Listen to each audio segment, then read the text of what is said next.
ವೀಕ್ಷಕರೇ, ಜುಲೈ 1ರಿಂದ ಸರ್ಕಾರದಿಂದ ಹೊಸ ನಿಯಮಗಳು ಜಾರಿಗೆ ಆಗ್ತಾ ಇದೆ. ಸೊ ದೇಶದ ಪ್ರತಿಯೊಬ್ಬ ನಾಗರಿಕರು ಕೂಡ ಜುಲೈ 1ರಿಂದ ಈ ಒಂದು ನಿಯಮಗಳನ್ನ ಸರಿಯಾಗಿ ಪಾಲನೆ ಮಾಡದೇ ಇದ್ರೆ ಸೊ ನಿಮ್ಮ ಮೇಲೆ ಕಠಿಣ ಕ್ರಮ ಕೈಗೊಳ್ಳೋದು 100ಕ್ಕೆ 100 ಪಕ್ಕ ಅಂತಾನೆ ಹೇಳ್ಬೋದು.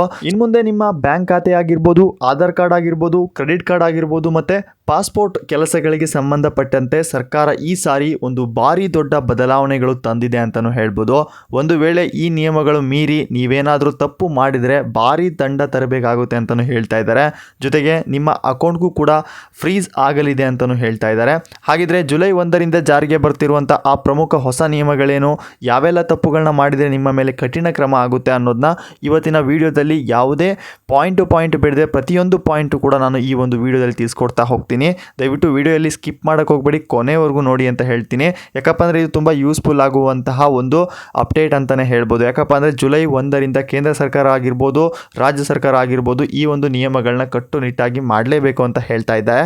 ಹೌದು ವೀಕ್ಷಕರೇ, ದೇಶದ ಆರ್ಥಿಕ ವಲಯದ ಗ್ರಾಹಕರ ಸುರಕ್ಷತೆಗಾಗಿ ಮತ್ತು ವಂಚನೆ ತಡೆಯಲು ಸರ್ಕಾರ ಹಾಗೂ RBI ಜುಲೈ 1ರಿಂದ ಜಾರಿಗೆ ತರ್ತಾ ಇರುವಂತಹ ಆ ಒಂದು ಪ್ರಮುಖ ಹೊಸ ನಿಯಮಗಳು ಯಾವ್ಯಾವುದು ಅಂತ ಈ ಒಂದು ವಿಡಿಯೋದಲ್ಲಿ ನೋಡ್ತಾ ಹೋಗೋಣ. ಮೊದಲನೇ ನಿಯಮ ಬಂದ್ಬಿಟ್ಟು ಆದಾಯ ತೆರಿಗೆ ರಿಟರ್ನ್ಸ್. ಸೊ ಯಾರೆಲ್ಲ 2025 ಮತ್ತು 26ನೇ ಆರ್ಥಿಕ ವರ್ಷದ ಇನ್ಕಮ್ ಟ್ಯಾಕ್ಸ್ ರಿಟರ್ನ್ಸ್ ಸಲ್ಲಿಸಲು ಸೊ ಇಲ್ಲಿ ಜುಲೈ 31ನೇ ಕೊನೆ ದಿನಾಂಕ ಅಂತಲೂ ಹೇಳ್ತಾ ಇದ್ದಾರೆ. ಆದರೆ ಜುಲೈ 1ರಿಂದ IT ಇಲಾಖೆಯು ಇದರ ಪರಿಶೀಲನಾ ಪ್ರಕ್ರಿಯೆಯನ್ನು ಅತ್ಯಂತ ಕಠಿಣಗೊಳಿಸಿದೆ ಅಂತಲೂ ಹೇಳ್ತಾ ಇದ್ದಾರೆ. ಯಾರೆಲ್ಲ ಆದಾಯ ಮುಚ್ಚಿಟ್ಟು ತಪ್ಪು ಮಾಹಿತಿ ನೀಡ್ತಾರೋ ಅಥವಾ ಜುಲೈ ಕೊನೆಯೊಳಗೆ ITR ಫೈಲ್ ಮಾಡಲ್ವೋ ಅಂಥವರ ಮೇಲೆ ಇಲಾಖೆ ಕಠಿಣ ಕ್ರಮ ಜರುಗಿಸಲಿದೆ ಅಂತಲೂ ಹೇಳ್ತಾ ಇದ್ದಾರೆ. 5 ಲಕ್ಷಕ್ಕಿಂತ ಹೆಚ್ಚು ಆದಾಯ ಇದ್ದು ತಡವಾಗಿ ಫೈಲ್ ಮಾಡಿದರೆ ಅವರಿಗೆ ಬರೋಬ್ಬರಿ 5,000 ರೂಪಾಯಿವರೆಗೆ ದಂಡ ವಿಧಿಸಲಾಗ್ತಾ ಇದೆ ಅಂತಲೂ ಹೇಳ್ತಾ ಇದ್ದಾರೆ.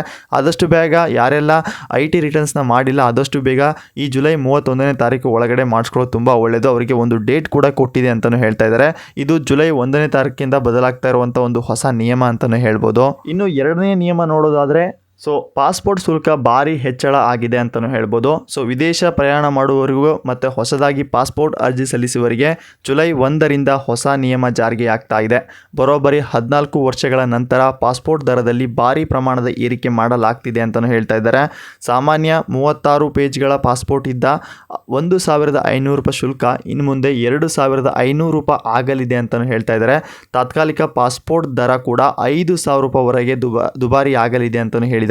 ಜುಲೈ 1ರ ನಂತರ ಹಳೆ ದರದಲ್ಲಿ ಅಪ್ಲೈ ಮಾಡಲು ಬರುವುದಿಲ್ಲ. ಸೊ ಜುಲೈ 1ರ ಮೇಲೆ ಯಾರೆಲ್ಲ ಅಪ್ಲೈ ಮಾಡ್ತಾರೋ ಈ ಒಂದು ಹೊಸ ನಿಯಮ ಅವರಿಗೆ ಅನ್ವಯ ಆಗುತ್ತೆ ಅಂತಲೂ ಹೇಳ್ತಾ ಇದ್ದಾರೆ. ಹಾಗೆಲ್ಲ ಯಾರೆಲ್ಲ ವಿದೇಶಕ್ಕೆ ಪ್ರಯಾಣ ಮಾಡೋರು ಅಂತ ಇದ್ರೋ ನಿಮ್ಮ ಪ್ರಕಾರ ಈ ಒಂದು ನಿಯಮ ಸರಿ ಇದೆಯಾ ಇಲ್ವಾ, ನಿಮ್ಮ ಅನಿಸಿಕೆನ ಕಾಮೆಂಟ್ ಮುಖಾಂತರ ತಿಳಿಸ್ಬೋದು. ಇನ್ನು ಮೂರನೆಯ ಸುದ್ದಿ ನೋಡೋದಾದ್ರೆ ಸೊ ಆಧಾರ್ ಕಾರ್ಡ್ ಇನ್ಮೇಲೆ ಅಪ್ಡೇಟ್ ಫ್ರೀ ಅಂತಾನೆ ಹೇಳ್ತಾ ಇದ್ದಾರೆ. ಜುಲೈ 1ರಿಂದ ಆಧಾರ್ ಕಾರ್ಡ್ ಬಳಕೆದಾರರಿಗೆ ಒಂದು ದೊಡ್ಡ ರಿಲೀಫ್ ಸಿಗಲಿದೆ ಅಂತಲೂ ಹೇಳ್ಬೋದು. ನಿಮ್ಮ ಆಧಾರ್ಗೆ ಇಮೇಲ್ ID ಲಿಂಕ್ ಮಾಡಿಸಲು ಇದ್ದ 75 ರೂಪಾಯಿ ಶುಲ್ಕ ಜುಲೈ 1ರಿಂದ ಅಂದರೆ ಮುಂದಿನ 6 ತಿಂಗಳ ಕಾಲ ಸಂಪೂರ್ಣವಾಗಿ ಮನ್ನಾ ಮಾಡಲಾಗ್ತಾ ಇದೆ ಅಂತಲೂ ಹೇಳ್ಬೋದು. ಆಧಾರ್ ಮೊಬೈಲ್ ಆ್ಯಪ್ ಮೂಲಕ ನೀವೇ ಸ್ವಂತ ಉಚಿತ ಅಪ್ಡೇಟ್ ಮಾಡಿಸ್ಕೊಳ್ಬಹುದು ಅಂತಲೂ ಹೇಳ್ತಾ ಇದ್ದಾರೆ. ಇದು ಜುಲೈ 1ರಿಂದ ಈ ಒಂದು ಹೊಸ ನಿಯಮ ಕೂಡ ಆರಂಭ ಆಗ್ತಾ ಇದೆ.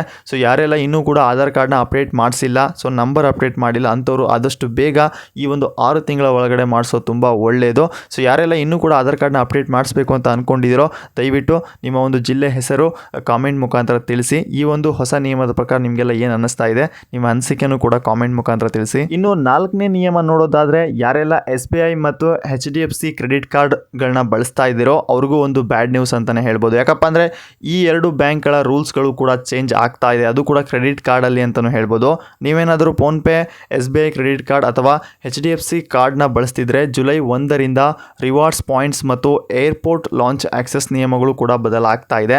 ಇನ್ನು ಮುಂದೆ 3 ತಿಂಗಳಲ್ಲಿ ಕನಿಷ್ಠ 60,000 ರೂಪಾಯಿ ಖರ್ಚು ಮಾಡಿದರೆ ಉಚಿತ ಏರ್ಪೋರ್ಟ್ ಲಾಂಚ್ ಸೌಲಭ್ಯ ಕೂಡ ಸಿಗಲಿದೆ ಅಂತಲೂ ಹೇಳ್ತಾ ಇದ್ದಾರೆ.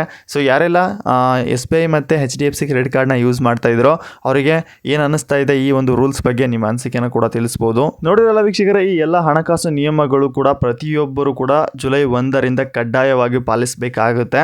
ಸೊ ಜುಲೈ 1ರಿಂದ ಜಾರಿಗೆ ಬರ್ತಿರುವಂಥ ಸರ್ಕಾರದ ಈ ಹೊಸ ನಿಯಮಗಳ ಬಗ್ಗೆ ಮತ್ತು ನಿಯಮ ಪಾಲಿಸದಿದ್ದರೆ ಕೈಗೊಳ್ಳಿರುವ ಕಠಿಣ ಕ್ರಮಗಳ ಬಗ್ಗೆ ನಿಮ್ಮ ವೈಯಕ್ತಿಕ ಅನಿಸಿಕೆ ಏನು ಅನ್ನೋದನ್ನ ತಪ್ಪದೆ ಕಾಮೆಂಟ್ ಬಾಕ್ಸ್ನಲ್ಲಿ ಕಾಮೆಂಟ್ ಮಾಡಿ ತಿಳಿಸಿ. ಈ ಇಂಪಾರ್ಟೆಂಟ್ ಮಾಹಿತಿ ನಿಮ್ಮ ಸ್ನೇಹಿತರಿಗೂ ಕೂಡ ಶೇರ್ ಮಾಡಿ, ಅವ್ರಿಗೂ ಕೂಡ ಅಲರ್ಟ್ ಆಗಿರೋಕ್ಕೆ ಹೇಳಿ. ಇಂತಹದೇ ದೇಶ ಮತ್ತು ರಾಜ್ಯದ ಪ್ರಮುಖ ಅಪ್ಡೇಟ್ಗಳಿಗಾಗಿ ನಮ್ಮ ಯೋಜನಾ ಲೋಕ ಚಾನಲ್ನ ಸಬ್ಸ್ಕ್ರೈಬ್ ಮಾಡ್ಕೊಳ್ಳಿ. ಅಷ್ಟೇ ಅಲ್ಲದೆ ಸಪೋರ್ಟ್ ಮಾಡಿ ಅಂತ ಹೇಳ್ತಾ ಮತ್ತೆ ಸಿಗೋಣ ಮತ್ತೊಂದು ಹೊಸ ವಿಡಿಯೋದಲ್ಲಿ. ಧನ್ಯವಾದಗಳು.